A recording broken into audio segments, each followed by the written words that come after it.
Well, hello, everybody, and welcome back to the Chazman Show. My name is Chaz Riddle. This is episode number 8, or episode number 1 of the new year. It's 2019. Happy New Year, everybody. I hope everybody had a very safe weekend. And we got an email question from one of the viewers related to 2019 and my resolution and all that stuff. We're going to get to that in a few minutes. But first, let's get into basic work here. Let's go over the weekend box office. Okay, so the first thing that I notice is, a lot of times movies, when they're first introduced, they fall by about 50% the second week. But because this was a holiday weekend, a lot of strange things happened. So let's just go from there. Aquaman is the number one spot again with $52 million over the weekend. Now, it did drop a little bit, but not as much as 50%. It only dropped 22%. It's in its second week running, and it's got a total gross of $189.4 million. Now, it's getting close to the $900 million mark worldwide, but just domestically is what I'm speaking of. The Return of Mary Poppins, which is very interesting. In her second week, with $28 million, it actually increased by 20%. Maybe because kids are home and families getting together. It's a nice, wholesome adventure to go on with Mary Poppins and Dick Van Dyke. It has amassed $99 million domestically. And right along, Bumblebee, also in its second week, $21 million in third place. Now it fell, but it only fell 3.5%. Making about $67 million total in its 2-week run. Again, these are domestic numbers, so don't read into that too much. Okay. Number 4 is Spider-Man Into the Spider-Verse. With $18.8 million, it also increased 14%. Maybe that's because it's an animated tale. It's a movie with no nudity, profanity. It's a great story. Everybody loves Peter Parker. Everybody loves Spider-Man. Everybody loves Marvel movies, and we're getting spoiled. And we're getting close to Captain Marvel comes out in just a few months, and then April 26th. We're all waiting for that day. Avengers Endgame comes out, and they keep releasing little bits like the toys that have been made for the Avengers. So, that's always cool when you look at the toys that are already in production. That's how a lot of the critics and people that follow are getting ideas of what's going to happen to Tony Stark aboard that ship and all the other characters based on the toys they're manufacturing. Because let's face it, this is just a big franchise making lots and lots of money, and who can blame them? But anyhow, Spider-Man's in fourth place, $104 million. In its third week. And then The Mule, which I am going to see probably tomorrow or the next day, and I'll have a report on that. A very respectable $12 million in its third week. It went up also 28%. Okay, so now you got Clint Eastwood, who's damn near 90 years old, but he's in fifth position with The Mule this week, and he's made $61 million on this in this third week. But I think reason why, now let me think about this. Maybe this is because people that grew up watching, your parents, my parents, grew up watching Clint Eastwood, and they love Dirty Harry, and I can go back to a movie that's very obscure, but I tell you what, I really recommend it, and it's called Paint Your Wagon with Lee Marvin. Clint Eastwood sings in this one. It's I think he sings in a couple of movies, but this is the one that I remember the most. But anyhow, so Clint Eastwood has been around with us for a long time. So now you've got, your family get-togethers, mom and dad, and people have traveled lots to get together for the holiday weekend, Christmas and New Year's and stuff. So not surprising that this number went up to 28%. Now, the most surprising of all this stuff is the movies that fell into 6th and 7th position, because these movies are actually in their debut week. So the first, actually, in its first week, in 6th position with $7.7 million is Vice, starring Christian Bale and Sam Rockwell. And then I guess people aren't too interested in politics too much, even though, Dick Cheney is the subject matter for this, and I think they find him and George W., People find him very fascinating, but not as much as Aquaman, obviously. And then in the last, or actually in the seventh position, and it won't be there very long, but in its debut, in its first week, with $7.4 million, was Holmes and Watson. This is Will Ferrell and John C. Reilly. Okay. Nothing I've read gives me any inclination why anybody would want to go see this unless they're into self-mutilation. They want to harm themselves by seeing this movie, because it's one of those movies that is so bad that it's going to fade away pretty quickly. Now, and this movie was so bad that they tried to release this. They had tried to totally skirt the movie theaters and put it directly on Netflix. And Netflix said, no, I don't think so. So this is how bad this movie is. But the thing of it is, you've got Talladega Nights and Step Brothers with the pairing of Will Ferrell and John C. Reilly. So you got 2 out of 3. That's awesome. So they have a bad day. Big deal. But they'll come out with something in the future. Will Ferrell's doing a podcast, which is going to be debuting soon if it hasn't already. He's going to be doing the Ron Burgundy character, and that's going to be just a ride. I'm looking forward to that. But anyhow, make a long story short, there's the top 7. Most of the movies, all the ones in the top 1 through 5, were either second week run or third week run, and none of them had a big change as far as dropping, because normally, like I said, movies tend to drop about 50% the second week, because the hype is over, everybody goes and sees the first week, and then they don't go back.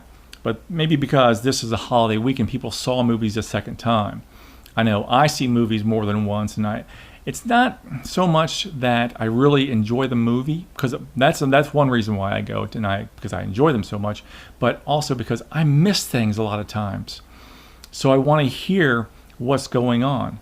And if you remember the first Avengers movie, there's a part where the Hulk smashes Loki, and then as he's walking away, he says, "Puny God." But you don't hear that the first time through, because people are laughing so hard by the fact that he picks up Loki by his legs and just, body slams him like a rag doll. Anyhow, maybe that's just people are going to repeat viewings of these movies. Vice will probably pick up a little bit, I think, but Holmes and Watson out the door. Okay, so that completes the weekend box office. As far as things I'm binging on TV, let me introduce you to a TV show. It's on Amazon Prime, if you can get that. It's called Sneaky Pete. It stars Giovanni Ribisi. Now, I've told you of my love for the movie called The Sting. Well, this is kind of in that same genre. It's a con man working a con. And in this case, Giovanni Ribisi plays, Pete, Sneaky Pete, obviously. But he's got a lot of redeeming qualities. You'll grow to really like this guy and respect him. And you'll actually I admire just what a thinker he is. He's quick on his feet. Now, I know it's all because of good writing. And this show was actually created in part by Bryan Cranston. Malcolm in the Middle and Breaking Bad. That guy. Anyhow, but if you don't know who Giovanni Ribisi is, think back. Okay, I'll just tell you this. He was in Ted 1 and 2. He's the guy that wants to steal Ted and take him apart and give a teddy bear to his kid, and he loves the dance along with that. I can't remember the name of the girl now, the singer. But anyhow, the whole point is, he's in that, but he's also, going back even further, where I first found who Giovanni Ribisi was, I saw Friends. He was Phoebe Buffay's brother Frank.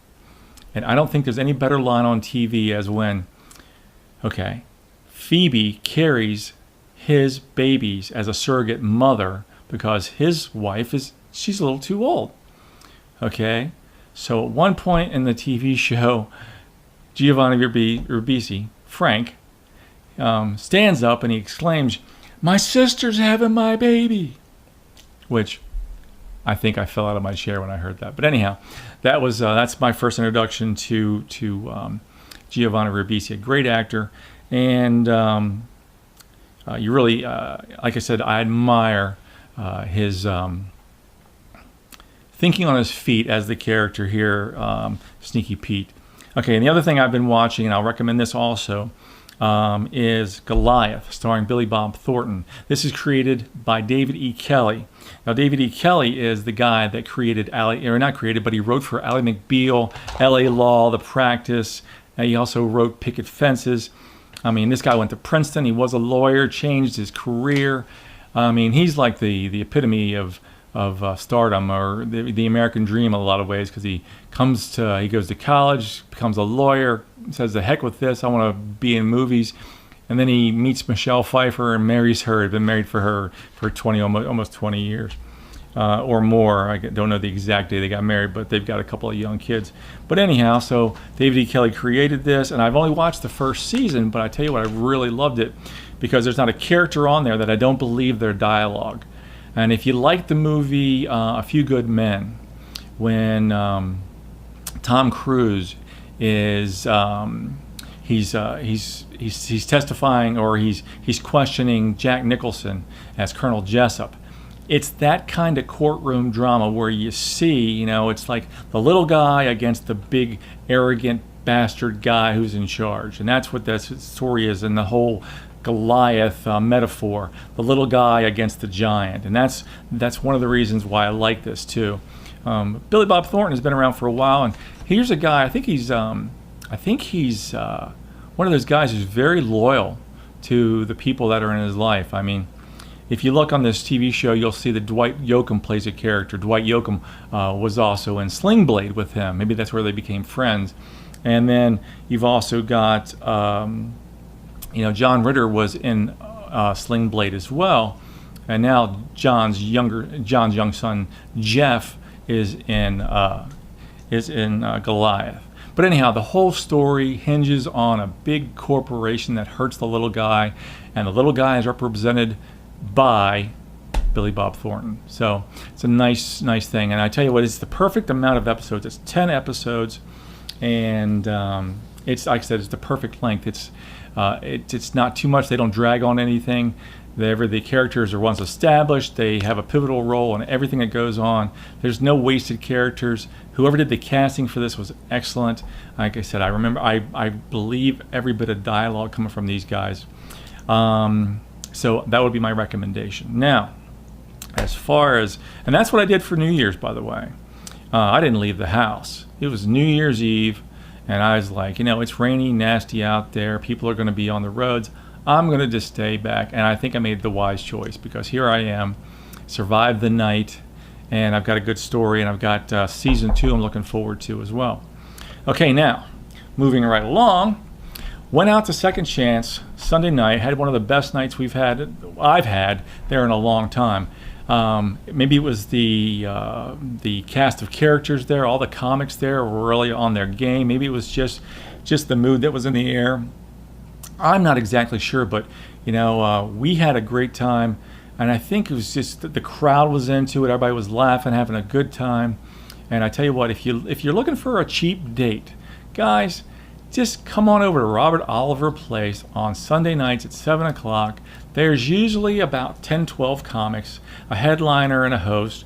And this week, this past Sunday, there was a host, but no headliner, so that allowed for more comics to go on. Maybe that was the reason why.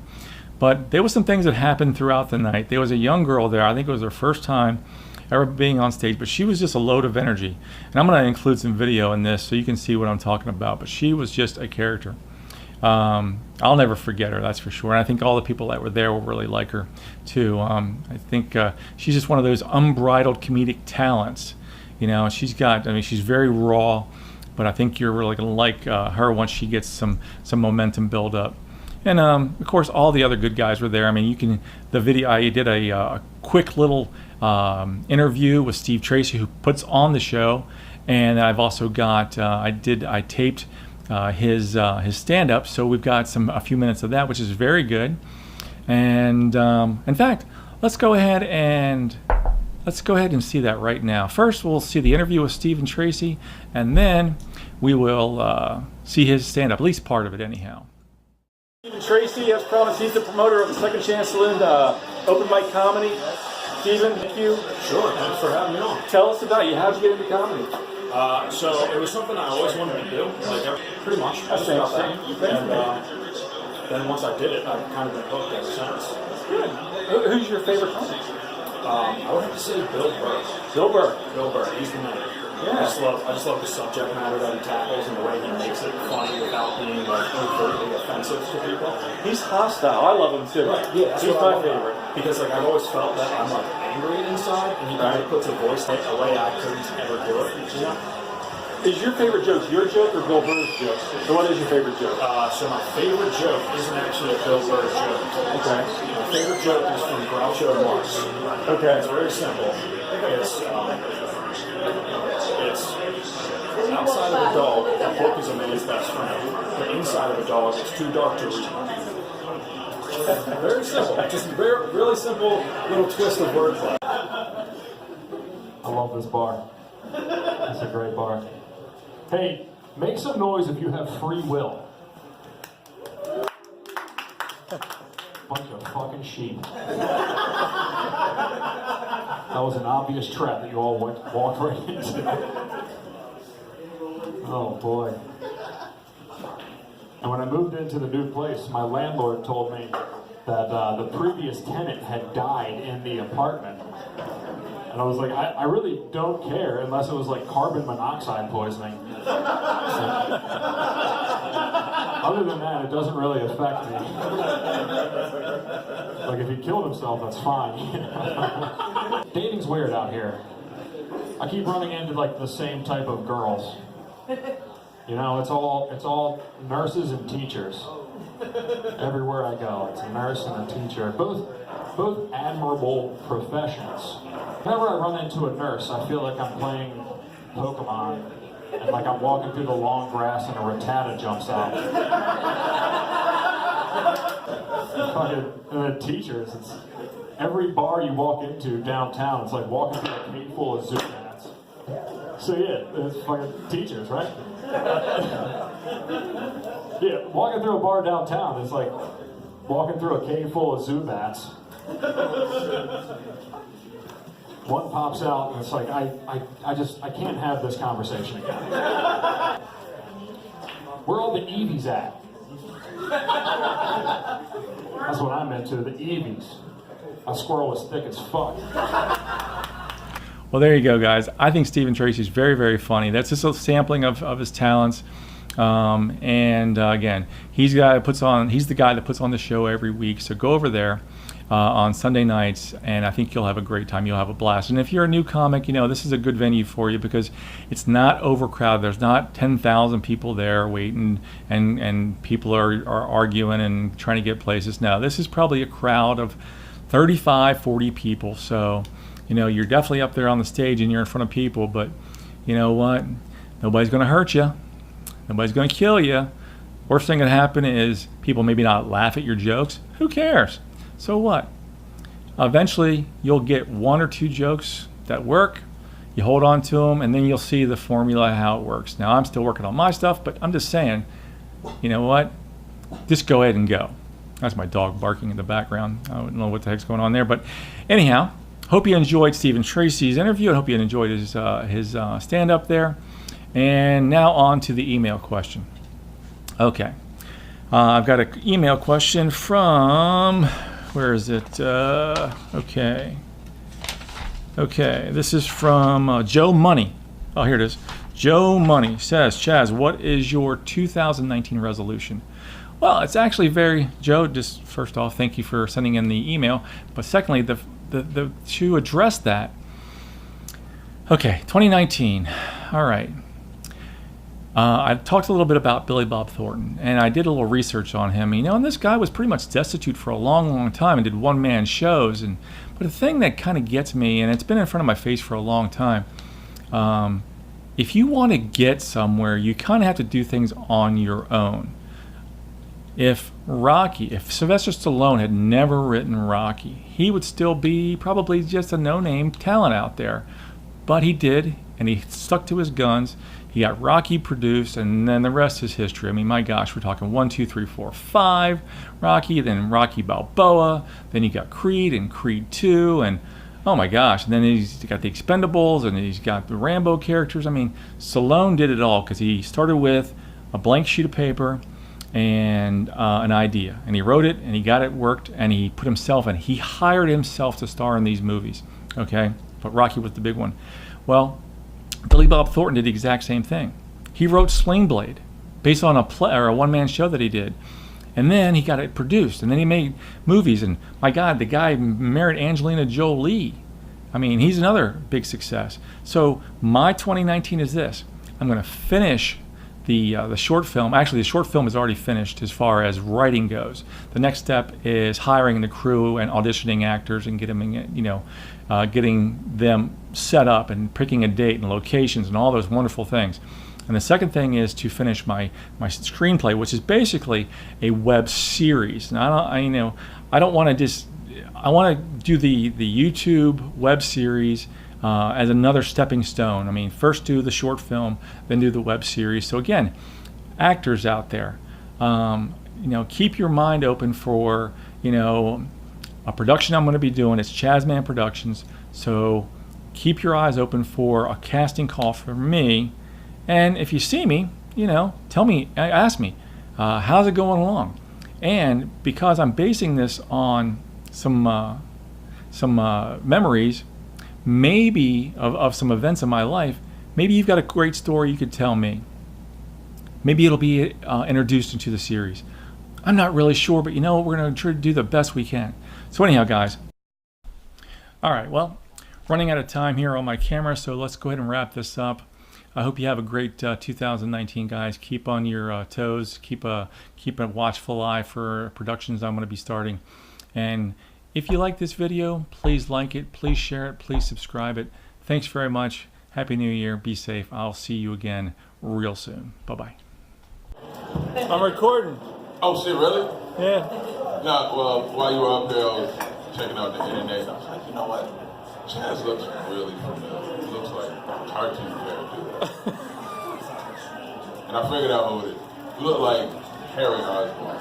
Like the only white human cartoon with waves. I've never seen any other white people with waves like that. That's me. I don't know. I just thought. Come with the mic. All right, babe. So yeah, I used to watch that shit all the time. Like, what makes Jordan so cool? And then I put on some Jordans and this. I've been fucking like a porn star ever since. Like, it's the greatest thing. Get you some Jordans. Look at you. No, you hang up. 5 years because I'm killing it right now. No, you. No, I'm serious. No, you. Just kidding. I hate I just can't. You hang up. You hang up first. I can't. Yeah. So, I was very naive when I was growing up, and I wrote some things down because, maybe you'll tell me if this advice is true or not. It's like, because when you're growing up, you'll listen to anything anybody tells you, and you take it as fact. So, like, I remember this guy told me, he goes, yeah, when you go out in the woods, you want to get bit by a rattlesnake because you'll build up a tolerance to the venom. And girls like it when you don't give them any warning and you shove it in their ass. By the way, that's the day I learned what dolphin fucking is. You slip up in there and you hear, ah!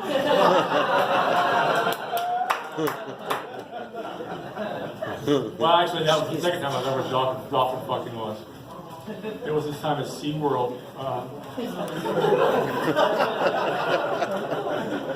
I'm banned. I won't go back. Anyhow, guys, that's my time. Thank you so much for everything.